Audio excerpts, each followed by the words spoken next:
এখন যাচ্ছি আমি একটা জেঠু বাড়িতে, আর জেঠু বাড়িতে হচ্ছিল ভোগ। মা বাবা অনেক আগেই চলে গেছিল, কারণ মা বাবাদের টাইম টু টাইম ভোগ ধরতে হবে, যেহেতু বাবাই ভোগ গাইবে। মা বলেছিল বাড়ির সব কাজ করে চলে আসিস, তাই আমি বাড়ির সব কাজ করে এখন আমি রওনা দিয়েছি জেঠুর বাড়ি যাওয়ার উদ্দেশ্যে। এসেই দেখছি ভোগারতি শুরু হয়ে গেছে। এদিকে মা গোসাইকে পা ধোয়ানো হচ্ছিল এবং সবাইকে পা ধোয়ানো হচ্ছিল। তো যাই হোক, এরপরে তোমাদেরকে দেখাবো একটু ভোগারতি আরতির সময় কতটা আনন্দ হয়, তোমাদেরকে একটু শেয়ার করবো। তো চলো দেখে নাও কতটা আনন্দ হয়।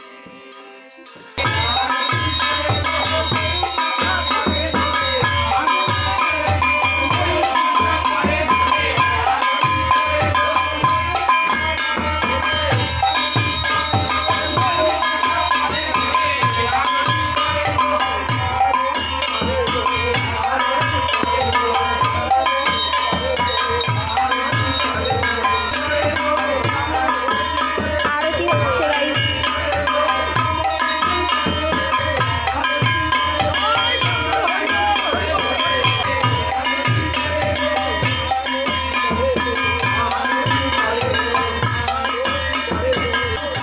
এটা ছিল মা গোসাই, আর মা গোসাইটা আমাদেরকে অনেক অনেক ভালোবাসে, আর আমার মাকে অনেক ভালোবাসে। এই ভিডিওটা করার উদ্দেশ্য হলো এইটা কিন্তু সারা জীবন একটা স্মৃতি থেকে যাবে।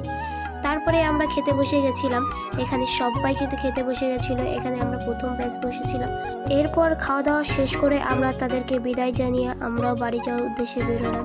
এখানে আমি আর আমার মা হাঁটতে হাঁটতে বাড়ি যাচ্ছিলাম, আর আমার সাইকেলটা মাকেই দিয়েছিলাম। ভিডিওটা আমি এখানেই শেষ করছি। তো ছোট্ট মিনি ব্লগটা তোমাদের কেমন লাগলো অবশ্যই বলবে কমেন্টে। তো দেখা হচ্ছে নেক্সট ভিডিওতে। Tata, bye bye.